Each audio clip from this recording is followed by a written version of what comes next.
Si ignoras lo que ocurrió antes de que nacieras, siempre serás un niño. Cicerón. Una hora con la historia, un nuevo enfoque del pasado deshaciendo mitos. Con Pío Moa y Kiko Méndez Monasterio, aquí, en Radio Inter. Muy buenas noches. Vamos a hablar hoy de Málaga y de la ideología de género y de cómo la historia también se hace presente en la actualidad política. Tenemos con nosotros, como siempre, al alma del programa, don Pío Moa, que nos va a leer el editorial. Bien, en la sesión anterior de Una hora con la historia explicamos cómo se fabricó un mito del que las izquierdas han sacado enormes rentas políticas y legitimación hasta hoy día, ¿no? El mito de la matanza de Badajoz. Ahora empieza otro, el de la llamada desbandada de Málaga, y lo ha sacado recientemente el periódico de Pedro J. Ramírez, cuyas pintorescas interpretaciones he expuesto en la guerra civil y los problemas de la democracia. Pues en un reportaje dice bajo el título «La peor matanza de la guerra», explica: cuando llegaron las tropas franquistas a Málaga, cundió el pánico en la ciudad.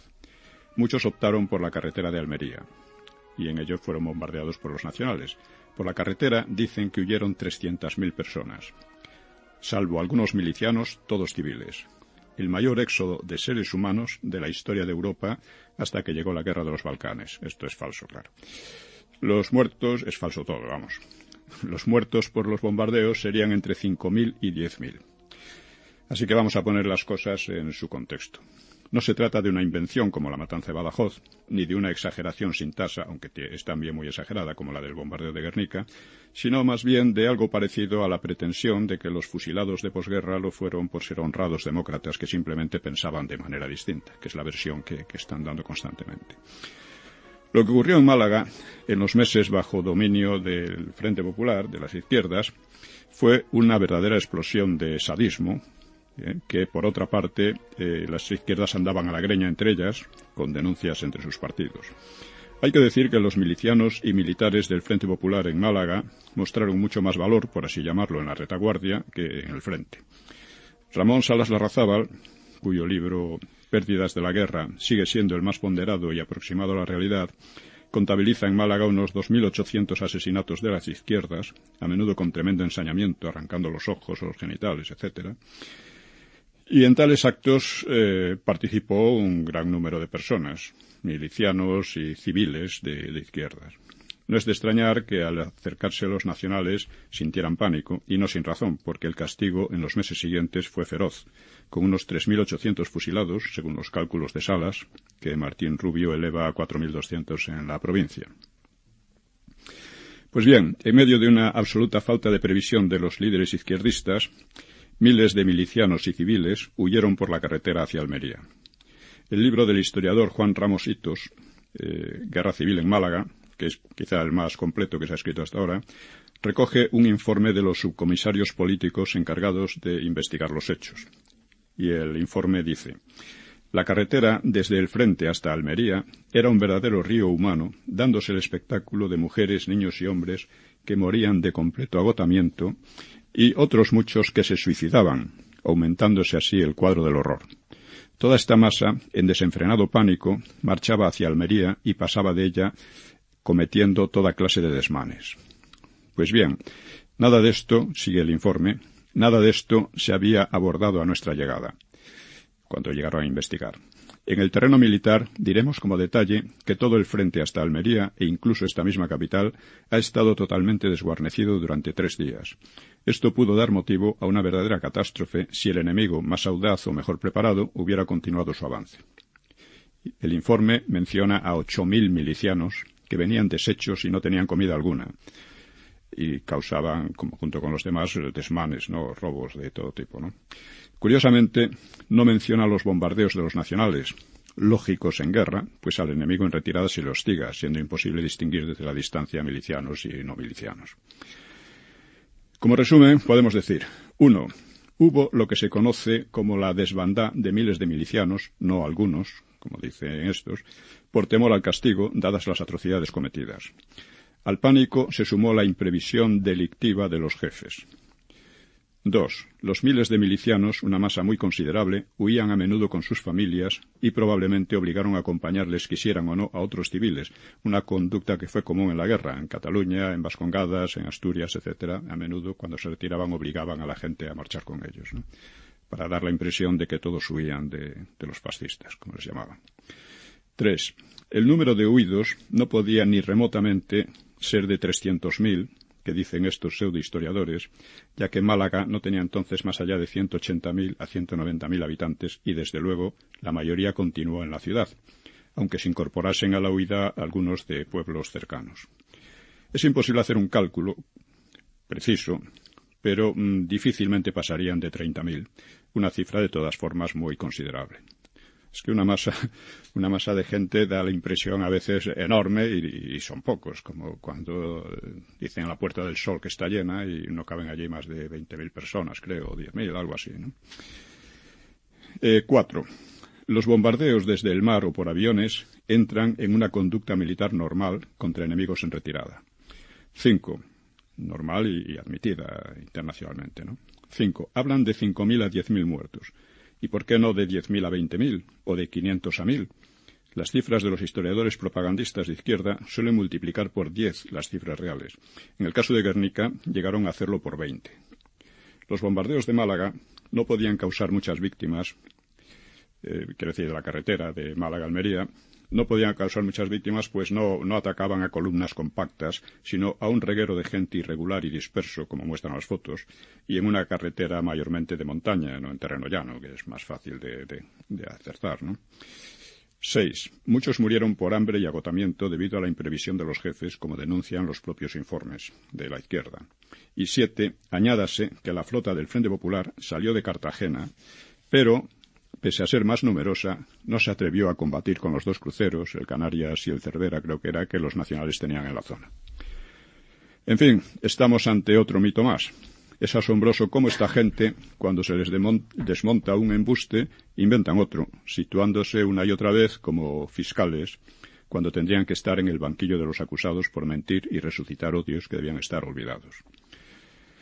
En la sesión anterior comentábamos que estamos luchando no contra molinos de viento, sino contra verdaderos gigantes, los grandes medios de masas, los historiadores y activistas subvencionados de la llamada memoria histórica, contra quienes nos batimos en absoluta inferioridad material.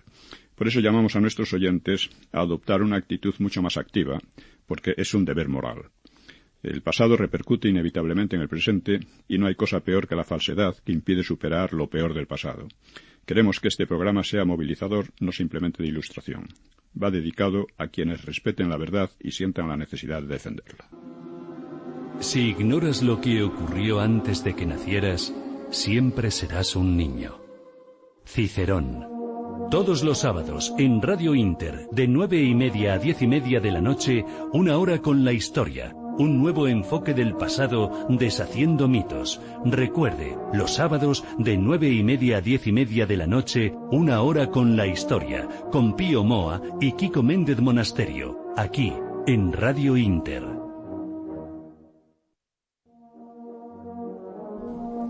Y hasta aquí ha llegado el editorial de Pío Moa, interesante, como siempre, haciendo luz sobre la propaganda de la llamada represión en Málaga. Le voy a presentar a nuestro invitado de esta noche, don Fernando Paz, historiador. Muy buenas noches. Muy buenas noches, don Kiko. Muy buenas noches a todos. También a Rafael Núñez Huesca, que luego nos traerá al final del programa su sección de la historia en la actualidad. Muy buenas noches, Rafael. Muy buenas noches, Kiko y compañía. Y antes de empezar con Fernando Paz, que nos va a hacer, ahora nos lo contará, un muy interesante recorrido sobre los orígenes y los padres de la ideología de género. Los padres y las madres. Los padres y las madres, ¿sí? A aquellos les debe fastidiar mucho, ¿no? Ser padres y madres, ¿no? Querrían ser progenitores, ¿no? De la ideología de género. Ahí ve. Pero si me perdonáis, me ha parecido tan interesante el editorial de Pío y con todos. Yo muy brevemente os cuento una historia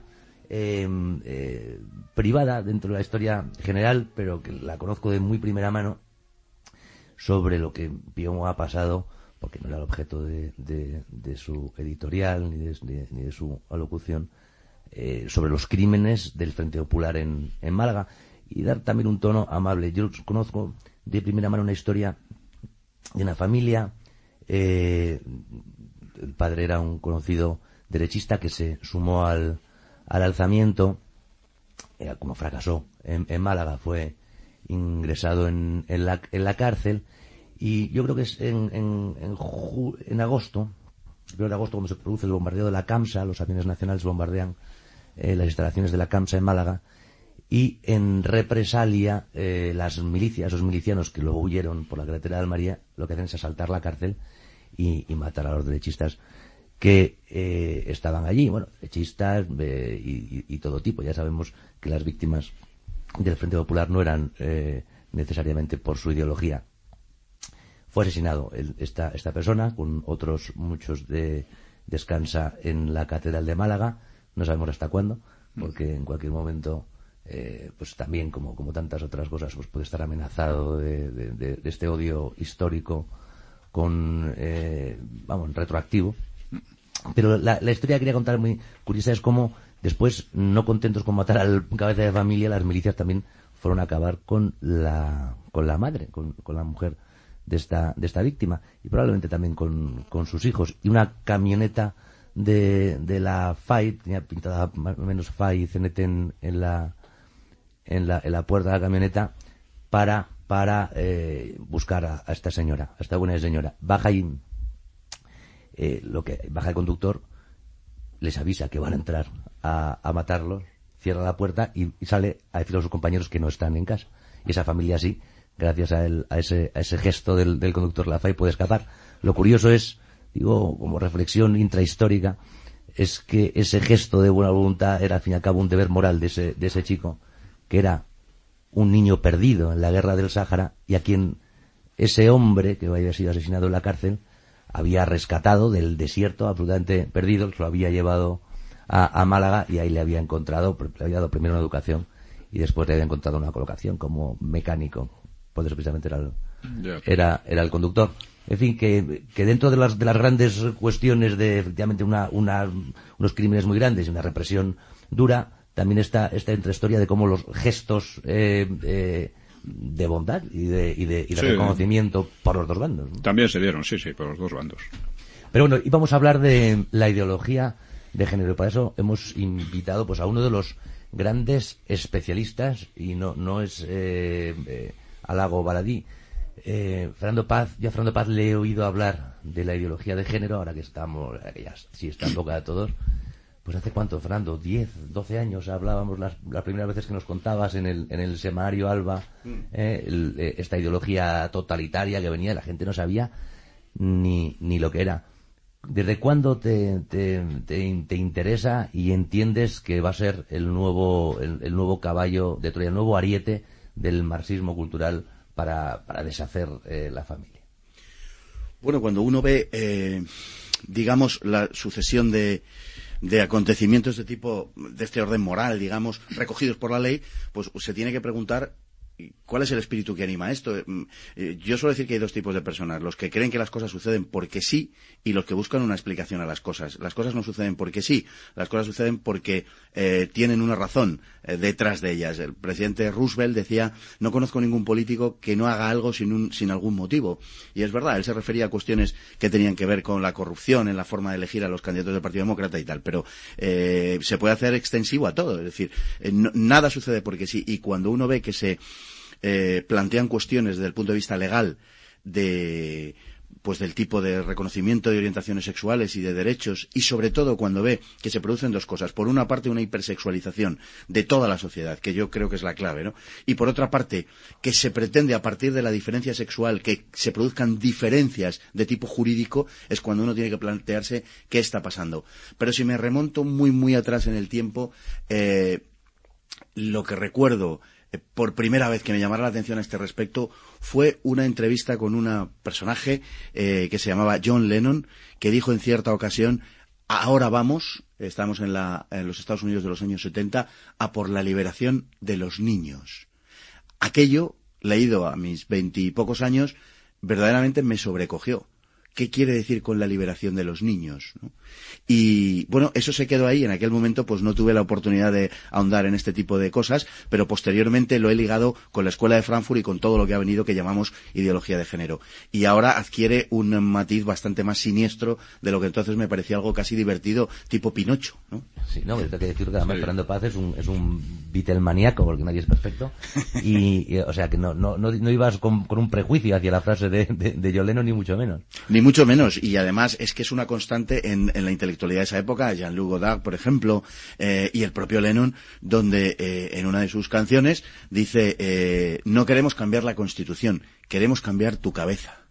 Y eso parecía, bueno, pues un verso, ¿no?, de una canción que se llama Revolución, pero que tiene un sentido mucho más profundo verdaderamente de lo que imaginábamos. Los cambios no son políticos, los cambios son antropológicos. Sí, es muy interesante ver los personajes que han ido hilvanando toda esta ideología. Tú los has estudiado.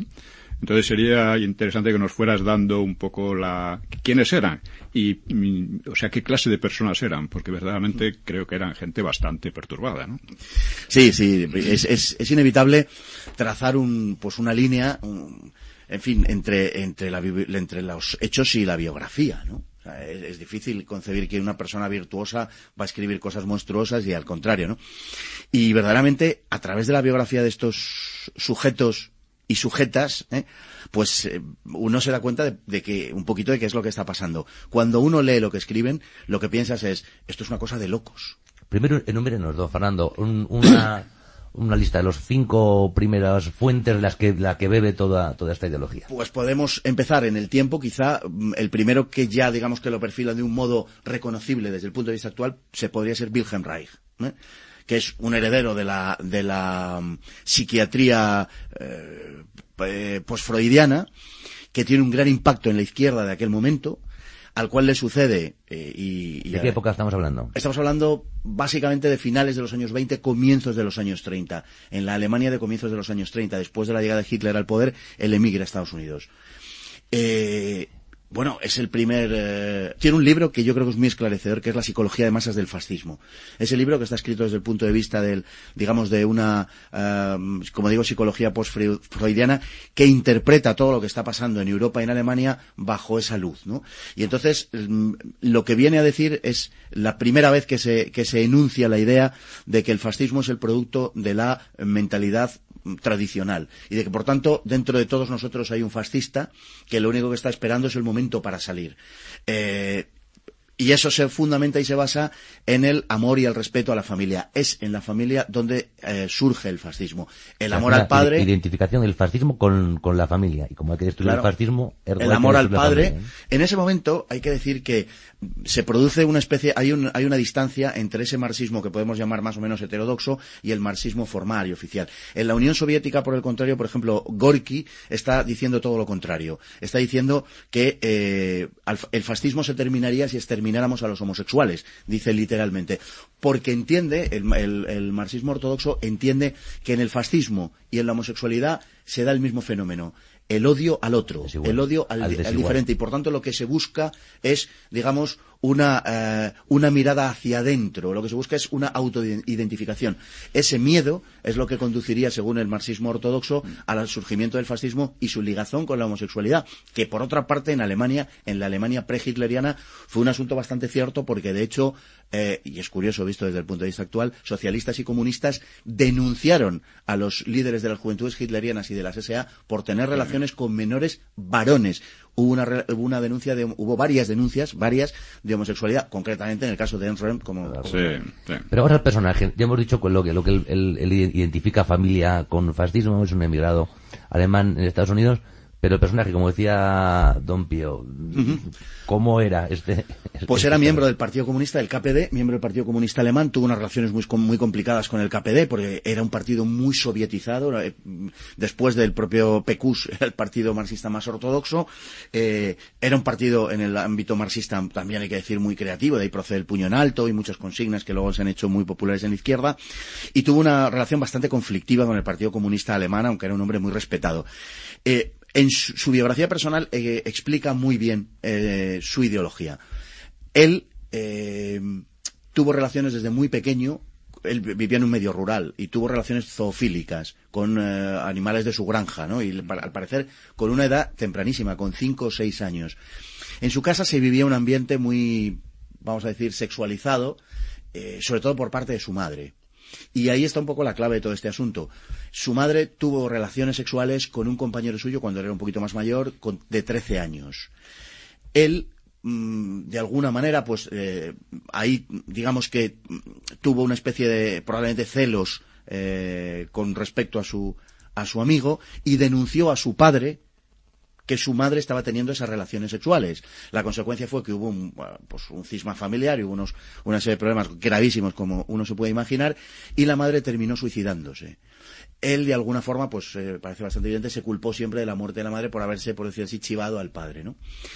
Y culpó a su padre, en todo caso, de haber tenido esa relación y de no haber aceptado una relación a todas voces antinatural, claro, de su madre con un jovencito de 13 años, con un niño, podemos decir, de 13 años, por más que quizá entonces madurasen antes, pero no dejaba de tener 13 años, y en esa culpabilización, digamos, del padre, pues, indudablemente hay una proyección del odio a todo lo que es el patriarcado, a todo lo que es... Todo esto lo hacía en compañía de gallinas, ocas, gansos y demás señor. Animales de su granja. Sí, señor. Sí, señor. Y utilizando ya este comienzo del lenguaje que empezó Margaret Sanger y, en fin, las fundadoras de Planned Parenthood y todo este tipo de cosas que están enormemente ligados a la ideología de género, o sea que no son líneas paralelas sino convergentes, ¿no?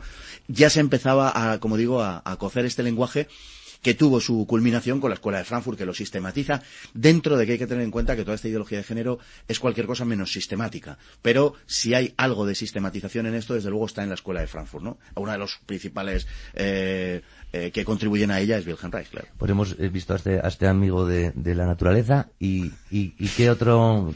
Era un masturbador compulsivo también, sí, ¿no? Era, sí. Desde pequeñito, una de las cosas que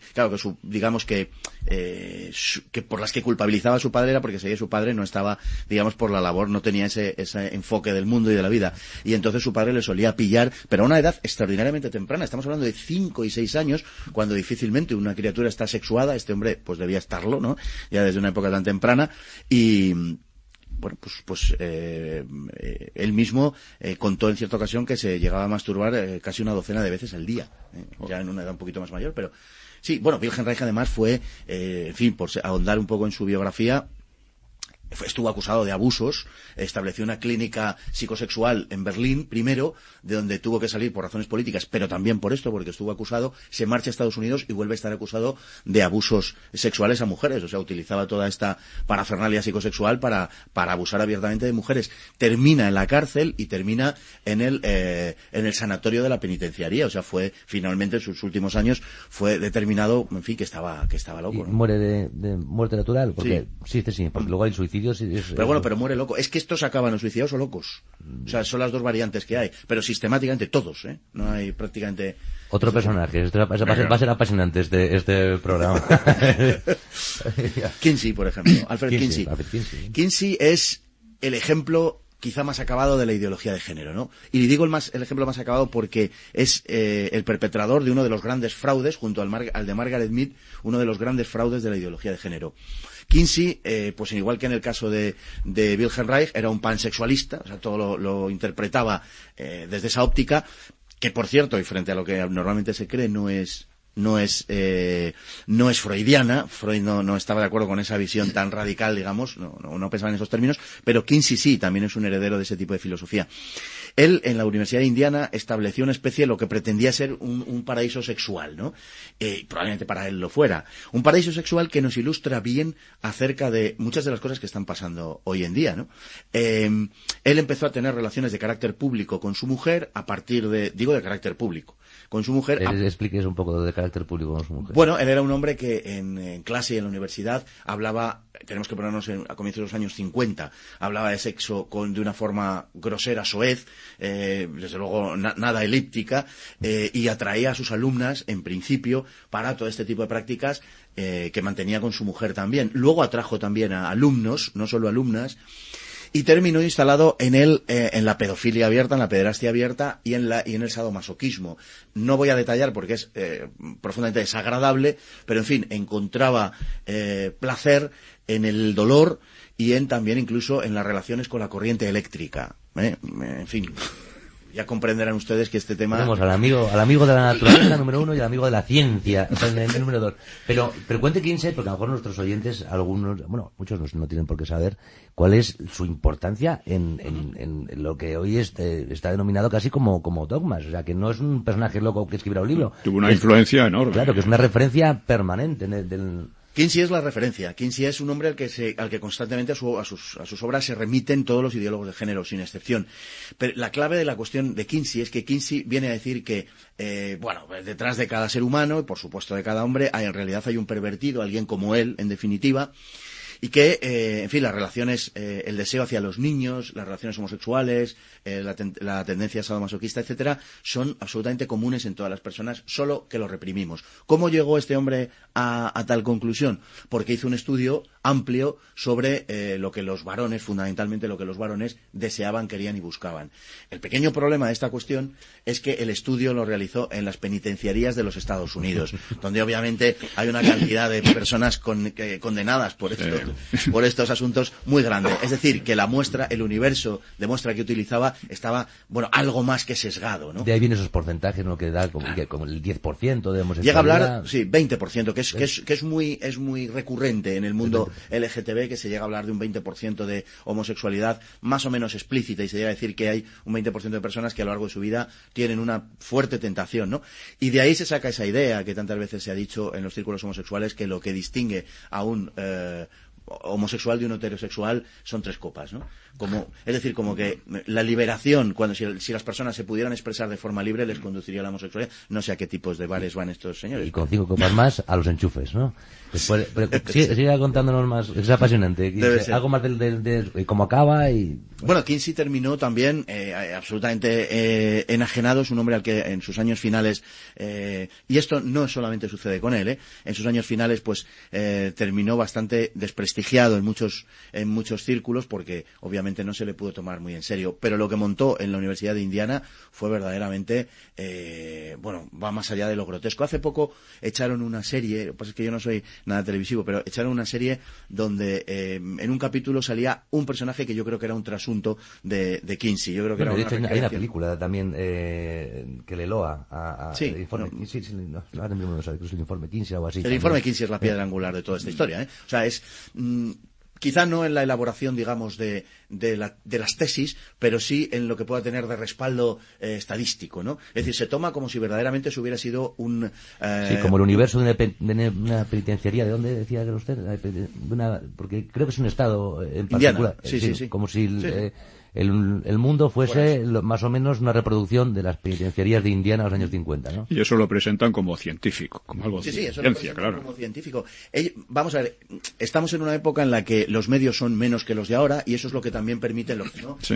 Incidentalmente diré que hay un fraude que es muy importante también, por otro lado, aunque va por el lado del feminismo, pero desde la ideología de género también, que es el de Margaret Mead. Tiene mucho que ver con esto, porque ella se fue a Samoa, claro, Samoa... No, pero antes de Margaret, sí. ¿Cómo acaba Kinsey? ¿Es loco o suicidado? Sí, acaba perturbado absolutamente.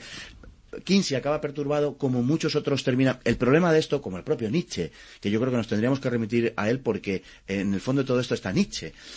El problema de los ideólogos y de los filósofos, de cualquier pensador y de cualquier persona, cuando se determina que finalmente está loco, en el caso de Nietzsche, como sabemos, fue porque se abrazó un caballo, empezó a llorar y empezó a hablar. Perdón por la humanidad. Efectivamente, cuando, por cierto, acogido a esa misericordia y a esa piedad que él execraba, a la de su hermana, que se ocupó de él. Pero bueno, toda esta gente, claro, es que no sabemos cuándo esa alteración mental verdaderamente empezó a actuar sobre ellos, y por tanto qué influencia tiene en su obra, que parece mucha, ¿no? Solo sabemos cuando eso se manifiesta de un modo muy evidente, pero es innegable que muchas de las cosas que escribió Nietzsche tienen mucho que ver con su estado mental. Ahora bien, él dijo algo, y cito a Nietzsche porque todos los ideólogos de género se reconocen nietzscheanos, y la mayoría de ellos tienen su tesis doctoral escrita acerca de Nietzsche o de algún aspecto de la filosofía de Nietzsche. Y Nietzsche dijo: algún día mi nombre irá asociado a la más grande de las convulsiones que hayan producido la humanidad. cuando llegue el día en que se desacralice lo sagrado, se desmitifique lo mítico, ¿no? Viene algo así, ¿no? Y es verdad, porque su nombre viene efectivamente a la mayor de las sacudidas que está viviendo probablemente la historia de la humanidad. Y el caso de Kinsey es un caso muy parecido al de Nietzsche, y acabó exactamente igual. Y también esta mujer a la que me remitía yo antes, Margaret Mead, acabó exactamente lo mismo, acabó también con un estado mental terrible, alcohólica, etcétera. Es decir, se inventó todo sobre Samoa, claro. Se inventó todo. Ella se fue a Samoa estaba lejísimos, está en el mismo sitio que está hoy, pero entonces por razón de las comunicaciones estaba más lejos, ¿no? Mucho más lejos. Acceder a Samoa era prácticamente imposible, ¿no? Bueno, ¿Qué años? Hay que decirlo. Estamos en los años 20. Estamos en la segunda mitad de los años 20. Ella se marcha a Samoa y entonces... Margaret Mead. Entonces se marcha allí y empieza a elaborar sus tesis, que lógicamente quiere que coincidan con las ideas que tiene ya preconcebidas. Es la inventora del asunto del género. O sea, esta señora es muy, muy importante, porque es la que crea, digamos, los instrumentos, el lenguaje. Y ella lo que pretende establecer es que en realidad fuera de la cultura judio-cristiana, como es el caso de Samoa, lo que se vive es un paraíso. Es un paraíso sexual donde hay relaciones de todo tipo, donde no hay responsabilidades de ningún género, donde la gente vive feliz sin ningún complejo de culpa. El complejo de culpa es algo cultural, no es algo natural, es algo que la civilización cristiana pues ha inoculado en la gente para reprimirla. Esta es su tesis fundamental y a partir de lo que ella ve en Samoa, entonces estaba muy de moda, a partir de los viajes de Levi-Strauss y tal, toda la cuestión, digamos, antropológica, ella establece eso y durante muchísimo tiempo se da por palabra de Dios, valga la expresión. Bueno, pues lo que ha establecido Margaret Mead es claramente la tesis central de que la cultura judeocristiana es represiva y es terrible y tal. Bueno, en los años 80 se empieza a investigar sobre este asunto y se ve que es todo una invención, que no solamente la gente en Samoa y fundamentalmente las mujeres, que es por donde ella lo enfocaba, obviamente vivían con plena libertad y vivían teniendo relaciones sexuales sin ningún tipo de responsabilidad, por lo menos hasta que se casaban, ya una edad más avanzada y tal, sino que era justamente todo lo contrario. La sociedad samoana era una sociedad notablemente represiva y una sociedad en la cual la mujer ocupaba un papel muy secundario. De hecho, hubo gente que fue a hablar con las mujeres a las que había entrevistado 60 años antes Margaret Mead, por obvias razones eran ya muy mayores, siendo entonces jovencitas, y aquellas mujeres lo que manifestaban eran cosas exactamente opuestas a lo que Margaret Mead había escrito en los años 20. Se criticaron esas investigaciones porque decían, claro, es que en estos 60 años se ha cristianizado a estas mujeres y seguramente han cambiado de opinión. No, yo recuerdo que cuando salió esas investigaciones que desmentían por completo a Margaret Mead, pues creo que era en Cambio 16, decía, pero qué bonito sería que hubiera sido así. Sí, no me lo trovato. Sí, tremendo. Y es otro son los dos grandes fraudes, yo diría, el de Kinsey y el de Margaret Mead. Y lo grave del asunto es que en gran medida los dos componen el sustrato, como digo, del lenguaje y de la estadística en la que se basan los ideólogos de género. O sea que es verdaderamente muy importante, no es una cuestión, digamos, a beneficio de inventario, no, es muy importante esta. ¿Cómo acaba esta señora? La señora acabó absolutamente también. ¿Y esta era más de ecología, de la ciencia? Esta le daba más al etílico. Bueno. Acabó así, acabó bastante perjudicada esta mujer. Y bueno, prácticamente la totalidad de ellas, o sea, la totalidad de las ideólogas de género, la totalidad de este tipo de gente terminó muy mal. Es el caso de Margaret Sanger. Bueno, Margaret Mead, que se preciaba de ser muy una mujer muy científica y una mujer tal, cuando enfermó en sus últimos años recurrió a un curandero. De Samoa, probablemente. Claro. No era de Samoa, pero podía haberlo sido. Margaret Sanger, la he citado dos veces, es un personaje que a mí me interesa. Margaret Sanger es la fundadora de Planned Parenthood, ¿no? De la multinacional del aborto. No sé, pues es asexual o ninfómana, podemos decir. Aficionada. Le gustaba el asunto, sí. Bueno, y Margaret Sanger es curioso porque tiene relación con el Ku Klux Klan, cosa que hoy en día se tiende, lógicamente, por razones comprensibles, a ocultar.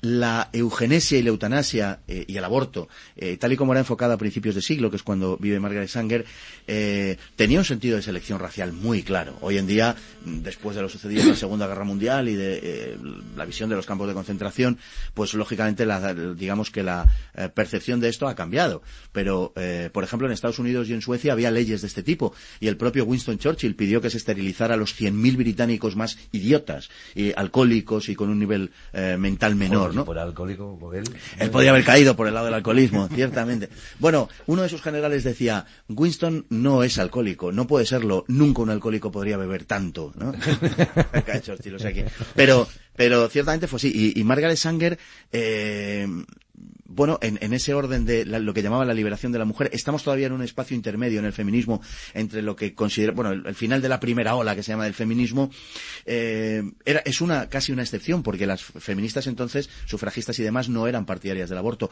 Ella sí, y ella hace del aborto una industria.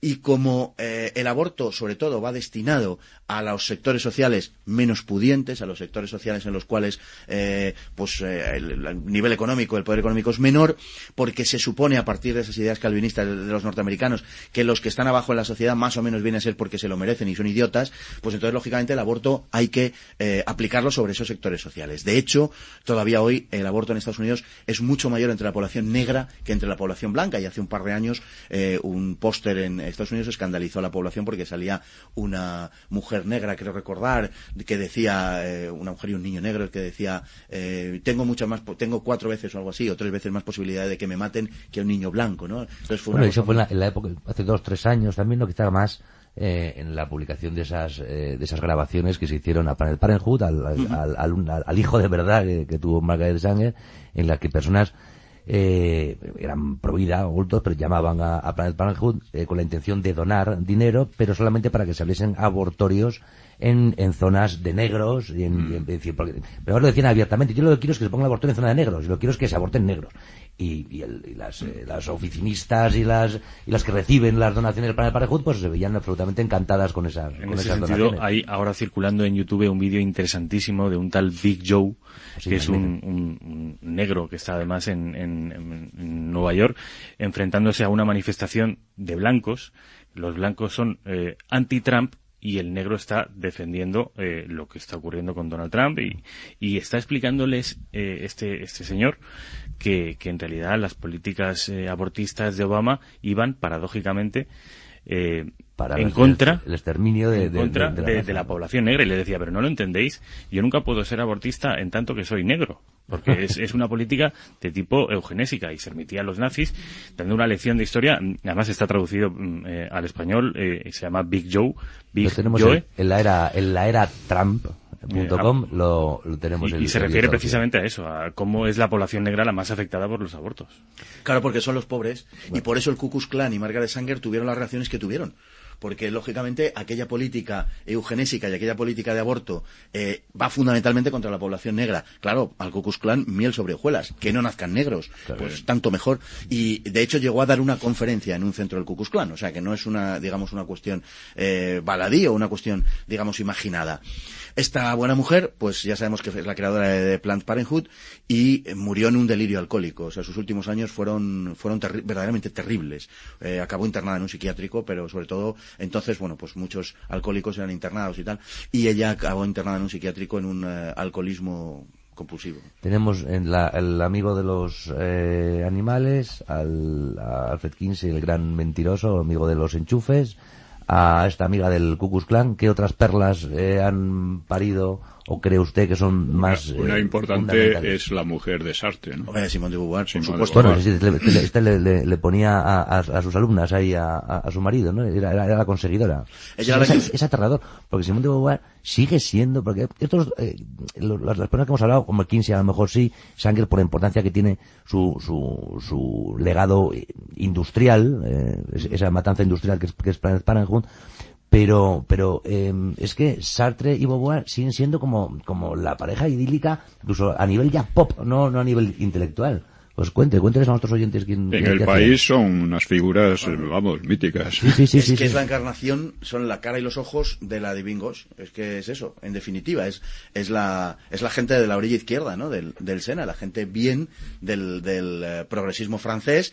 Los que vivieron bien siempre con la ocupación alemana, particularmente, como ellos mismos reconocieron, y posteriormente vivieron bien de lo bien que habían vivido con la ocupación alemana. Y el caso de Simone de Beauvoir, Simone de Beauvoir, además, antes de la guerra, quiero recordar aquí que reconoció abiertamente que ella estaba a favor no solamente de la política del apaciguamiento de Chamberlain y Daladier, sino que además dijo abiertamente que prefería la invasión de los alemanes a tener que ir a luchar. O sea, esta era Simone de Beauvoir. Bueno, Simone de Beauvoir es la que acuña la frase aquella de la mujer no nace sino que se hace, y en ese sentido, claro, es básico para comprender qué es la ideología de género. Y esta es la que le procuraba a su marido, efectivamente, las chicas universitarias con las que su marido yacía. Y algunas menores, ¿no? Ya se ha llegado. Muchas menores. Ella tuvo también relaciones con menores, ella con chicas menores. Ella tuvo relaciones lésbicas con chicas menores de edad, y algunas bastante menores de edad, en torno a 15 años, si no recuerdo mal. O sea que... A las que solía insultar en sus diarios. Por lo demás, efectivamente, sí, con un enorme desprecio. Bueno, tampoco era claro. ¿Cuál es la... Bueno, Simone de Beauvoir es la mujer del aborto en Europa, ¿no? De Francia, pero más sobre lo personal, sobre cómo acabó, y me interesa decir, es que esa pareja es fascinante.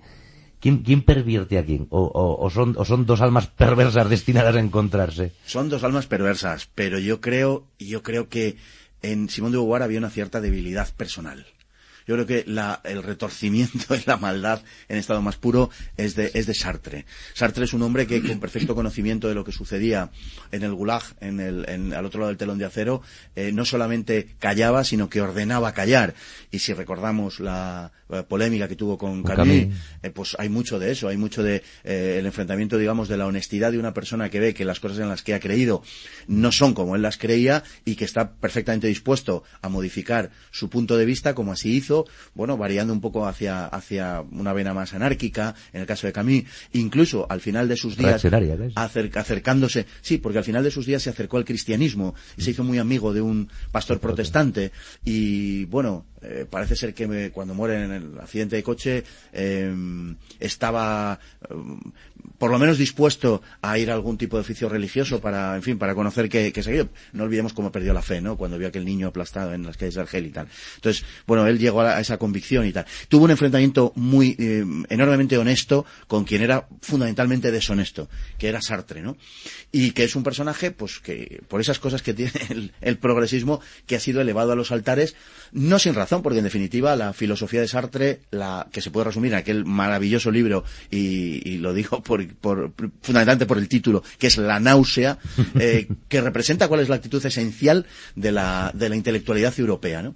En ese sentido yo creo que Simone de Beauvoir en gran parte fue verdugo, pero también fue víctima de los manejos de Sartre, al que la admiraba incondicionalmente. Sí. Doris Lessing, la feminista moderada, dice de Simone de Beauvoir, yo no entiendo a Simone de Beauvoir, una mujer que no quería ser una mujer, estaba siempre quejándose y lamentándose, y no veo yo por qué. Y es verdad, ella odiaba ser mujer y al mismo tiempo quería decir a las mujeres cómo tenían que ser y comportarse. O sea, este tipo de contradicción es muy típica, por otra parte, en esta ideología, ¿no? Es que, claro, al final el feminismo es un odio a lo femenino, porque lo femenino es lo que hace a la mujer, por decirlo de alguna manera. Y claro, ella, por ejemplo, abominaba de la maternidad de una manera radical, ¿no? Decía que la maternidad era la servidumbre de la mujer. Sí. Lógicamente... ¿Cuántas veces aborta? Dice que aborta Simone de Beauvoir. Bueno... Ella reconoce uno clandestino, ¿no? 2, me parece, si no recuerdo mal. Pero claro, para ella la maternidad es que... Hay que entenderlo. Cuando a veces se oyen cosas como el aborto es sagrado, ¿no? De esta gente de Femen y demás. Claro, es que es la filosofía de Simone de Beauvoir. Claro, el aborto es sagrado porque es lo que me permite ser lo que yo quiero, en definitiva. Y lo que yo quiero lo determino yo, no me lo puede determinar la biología. Entonces, en ese sentido, la maternidad, en cuanto que es un hecho biológico, claro, me determina, y por tanto es mi infierno. Ahora, digamos, haciendo el paralelismo con Sartre. Alguien que entiende que el infierno son los otros. Es alguien que se proyecta mucho a sí mismo, ¿no? Efectivamente. Claro, es que imaginar esa vida, ¿no? De engaños a menores para llenar la cama del maestro, de connivencia tanto con la ocupación nazi como con el Gulag, de mentira permanente. Claro, imaginar esa casa de ser lo más parecido a la casa de los horrores, ¿no? Absolutamente. Claro. Y no solamente los círculos en los que se movían, por ejemplo, el caso de Georges Bataille, ¿no?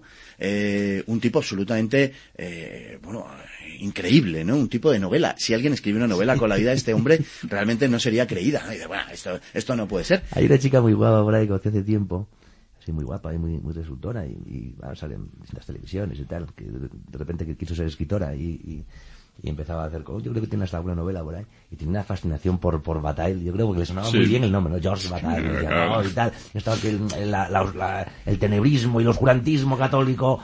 Pero bueno, pues mira, George Bataille puede darle un par de pinceladas, por si nos está escuchando esta... Pues George Bataille quiso ser sacerdote, ¿no? Y estudió, y entró en el seminario, y se salió. Se salió porque un día decidió que sus iglesias eran los burdeles de París, así lo dijo. Era un hombre también, digamos, obsesionado por la sexualidad. Y lo más sorprendente, bueno, Bataille dice cosas como que el erotismo es la expresión del odio, en realidad, que el amor no es más que la capa del odio, que las relaciones sexuales, pero el mismo erotismo en sí mismo no es más que una expresión de odio. Él creó un club que se llamaba Acefal, o sea, sin cabeza, un club en el cual una serie de gente que se comprometía a pertenecer a ese club con carácter secreto iba a llevar a cabo sacrificios rituales, pero sacrificios rituales sexuales que incorporaban el Acefal, cortar la cabeza, un sacrificio humano. Lo más curioso de este asunto de George Bataille es que no faltaron voluntarios para ser sacrificados. Lo que faltó fue gente dispuesta a hacer el sacrificio, más que nada por las implicaciones legales que el asunto tenía, ¿no? Sí. Pero no faltó gente desde determinadas ópticas de un cierto radicalismo de planteamientos liberales. No tendría por qué haber ningún problema en esto, puesto que si dos personas están de acuerdo en algo... Es el canibalismo, ¿no? Se dio hace también, ¿no? 8 o 10 años. La persona que compraron un contrato para comer y se lo comió tan ricamente. Sí, efectivamente. Durante liberal, autonomía de la voluntad, ¿no? Sí. No, ahí, desde cierto punto de vista eran dos adultos que libremente actuaban y ya hicieron está. Un contrato y... Luego, Kate Millett, que anda diciendo por ahí que el amor es el opio de la mujer, es la maldición de la mujer, ¿no? Pues es otra de...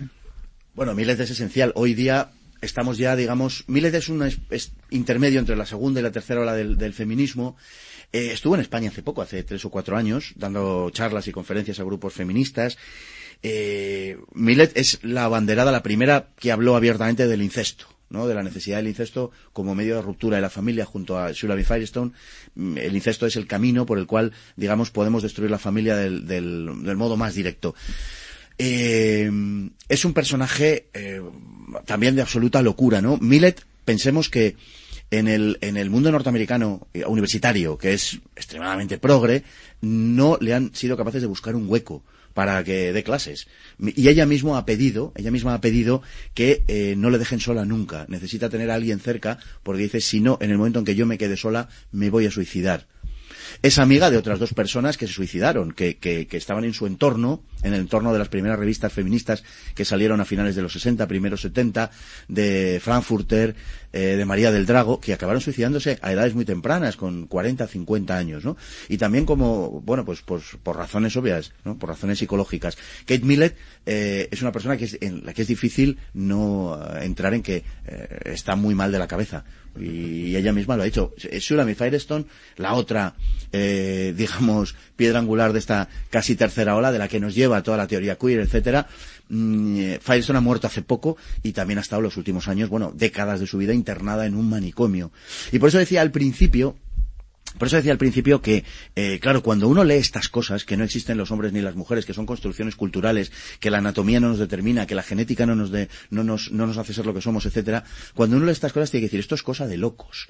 Y cuando uno entra en las biografías dice, efectivamente, están locos. Y claro, todos acaban suicidados.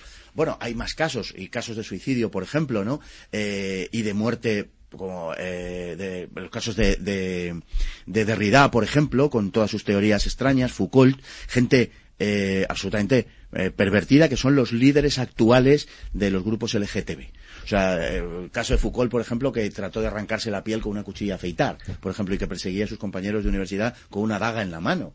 O sea, bueno, esto no es muy normal. Todos hemos ido a la universidad y no hemos visto a nadie así. Hemos visto cosas raras, pero hasta ese punto verdaderamente no. Bueno, pues murió siendo un politoxicómano, ¿no? El año 84, atropellado porque estaba en un estado...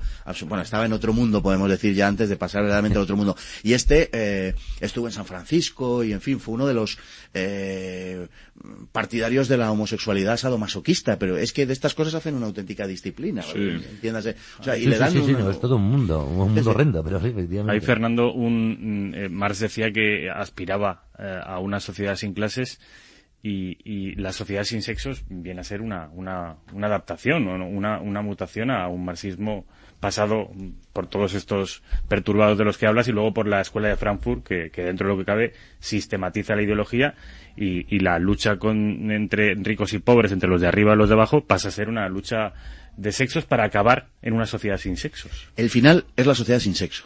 Y y si se me permite un pequeño exordio, esto al final es una vieja herejía. Esto es gnosticismo. Esto, aunque parezca lo contrario, es odio al cuerpo. Todo esto, si nos fijamos lo que está sucediendo en esta época, desde los piercings hasta los tatuajes, lo que hay es hacer un daño al cuerpo. En el aborto también existe esto, de una forma muy evidente, incluso quien lo perpetra y no solamente contra quien se perpetra. Esto desemboca en en la abolición del sexo por una razón. Al final, la elaboración postmarxista, ¿qué nos dice? Marx lo que intenta es eliminar las relaciones de poder, pero solo lo hace en el campo económico. A partir de ahí lo que hay es una destrucción o lo que se intenta en el postmarxismo es una destrucción de las relaciones de poder en todos los campos. Y ahora hemos llegado incluso al animalismo. Se dan cuenta de repente de que las relaciones de poder no se establecen solo entre los que poseen el capital y los que solo tienen el trabajo, sino que además se producen en el ámbito de las relaciones entre el hombre y la mujer, entre los adultos y los niños y entre la especie humana y los animales. Por eso estamos hablando ahora de especismo. El final es esa igualación en la cual todo eso desaparece.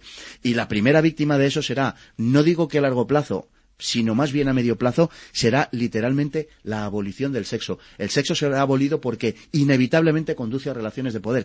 De hecho, hay tratados acerca del lesbianismo donde las lesbianas establecen cómo hay que mantener una relación física lésbica. Ninguna de las dos componentes de la pareja debe estar encima de la otra. Tienen que estar siempre en paralelo para que no se produzca esa relación de poder, ¿no? Un sometimiento, ¿no? Para que no haya ningún tipo de sometimiento. Si la revolución era al principio contra el capital, luego las revoluciones decapitar al rey y acabar con el poder establecido, se puede combatir el poder, entendiendo el poder como ya sea el capital, las clases sociales, la aristocracia, las monarquías, pero el último estadio en revolucionario es tiene como antagonista la propia naturaleza, y es por eso que los piercings, la propia perforación de los cuerpos, el maltrato al cuerpo es una suerte de odio al propio ser humano y a la propia naturaleza. Ese es el último estadio de la revolución. Así es. La revolución siempre va en contra de la naturaleza, excepto en el primer caso del que hemos hablado, que era un amante de la naturaleza. Sí, de todos modos debemos de evitar esas expresiones del poder, la sumisión que ellos utilizan, porque automáticamente crean la impresión de un despotismo, de una imposición necesaria sobre el yo. Pero el yo que ellos defienden contra la naturaleza y contra todo es un yo vacío. Absolutamente. Es un yo nietzscheano. Animo a los oyentes a que el próximo martes, que es el día de San Valentín, observen las redes sociales, porque el amor romántico, ese concepto de amor romántico que el nuevo feminismo atribuye pues a 3 siglos de novelas, a cine, a un ecosistema cultural que es de alguna manera la causa del sometimiento que ellos dicen a la mujer. Es decir, vamos a ver, como vimos en los últimos años en Twitter y en Facebook, cómo el amor romántico, ese concepto que según los feministas es la causa de la situación sometida a la mujer, es un nuevo caballo de batalla. Si me permites, mira, exacto. En Roma, en la época del Imperio, aunque bueno, Augusto reguló todo eso y tal, pero lo reprimió en términos contemporáneos, se recomendaba tener, ahora que les gusta tanto la referencia del mundo clásico, había algunos autores que recomendaban las relaciones homosexuales porque era imposible que se establecieran lazos de afectividad a partir de esas relaciones, como una liberación de lo que representaba para el hombre tener sexo con una mujer que inevitablemente siempre produciría un cierto lazo con ella, y entonces para que hubiera relación sexual y no se establecieran esos lazos de tipo sentimental, recomendaban las relaciones de los amos, pero vuelvo a lo mismo de antes, de los amos con los esclavos, donde nunca el amo podía ser el elemento pasivo, sino solamente el esclavo. Podía darse esa relación, pero solo de esa manera. Sí, bueno, había también leyes contra la homosexualidad. Augusto impuso leyes contra la homosexualidad y contra el abandono, etcétera, sí. Hemos hecho un recorrido para mí apasionante sobre los padres y madres, o mejor dicho, los progenitores A, B y C de la ideología de género, entre cómico y aterrador, porque sus delirios, sus perturbaciones más íntimas están ahora en los libros de sus hijos en el colegio, y no es ni la más mínima exageración. Nos hemos alargado, pero yo quiero hacer, aunque sea brevemente, Rafa, que nos des un punto de tu sección, que ha sido historia, que ha sido de esta semana, en cómo hemos hecho historia esta semana. A ver si lo digo así bien. Bueno, se pueden rescatar algunas cosas de la actualidad política y social en España. Por ejemplo, el Ayuntamiento de Getafe, que está en manos del Partido Socialista, Izquierda Unida y de ahora Getafe, que es la marca blanca de Podemos, están procurando un nuevo homenaje a Marcos Ana. Todos sabemos en qué consiste y qué hizo y qué no hizo este personaje. Y incluso la Comunidad de Madrid están intentando seducir a Cristina Cifuentes. No descarto que la convenzan para otorgarle la medalla de oro de la Comunidad de Madrid, ni más ni menos. Pues sí, si la decisión está en Cristina Cifuentes, ya puedes darla por entregada. Sí, un pésimo poeta y un asesino. No hace falta que insistan mucho, seguramente, para que Cristina Cifuentes. Otro hito histórico. En Lérida, está en manos del Partido Socialista de Cataluña, de Ángel Ros. Está la oposición, que es Esquerra Republicana, la SCUP, la extrema izquierda separatista en Cataluña, está de alguna manera presionando al alcalde socialista para que haga un nuevo barrido de lo que ellos llaman calles franquistas, que es curioso porque ya entramos en un nuevo estadio de la ley de memoria histórica, porque ya no son políticos ni miembros de la administración franquista los que son perseguidos, sus calles, sino personas que de alguna manera indirecta tuvieron algún tipo de relación con el régimen. Ya digo, no necesariamente que formaran parte de él a nivel local. Entonces hay 8 apellidos que están siendo, que se reclama por parte de la oposición de Lérida, que acaben con ellos, que se retiren las calles, y ha sido el propio alcalde socialista, Ángel Ros, el que está intentando frenar los pies con una frase además que creo que todos hemos pronunciado alguna vez, y es que vamos a llegar a un punto en el que habrá que derribar la obra física que se produjo durante el régimen, es decir, en multitud de casas y de barrios que en Lérida parece que eran muchos. Vas a crear muchas inundaciones. Lo único bueno de esa ley, yo cada vez que lo pienso, es que esa ley va a impedir que haya una calle algún día para Juan Luis Cebrián, ¿no? Si se lleva a otro negocio, Juan Luis Cebrián, Haldi, no vas a tener calle, ni monumento, ya lo siento. Pues mira, ya brindas una idea de que pueden hacer una película cómica que se titule, puesto que hay 8 apellidos ahí, 8 apellidos catalanes. Eso que sería verdaderamente cómico. Sí. Son 8 familias las que están siendo sus apellidos acosados por la nueva ley. Hasta aquí nos ha dado. La semana que viene hay que agrandar ese sistema. Le diremos a Fernando Paz que no viene la semana que viene, y así tú podrás hablar más, Rafa, porque esa historia esa sección nos tiene que interesar mucho. Hasta aquí ha llegado esta hora con la historia. No da más de sí, son 60 minutos. Don Pío, muchas gracias. Buenas noches. Muchas gracias. Don Rafael Núñez Huéscar, gracias por su sección. Buenas noches. Esperamos la semana que viene. Y don Fernando Paz, muchísimas gracias por ese recorrido por los progenitores de la ideología de género, que es francamente interesante. Un inmenso placer, de verdad. Hasta la semana que viene, en la que tendremos otra hora.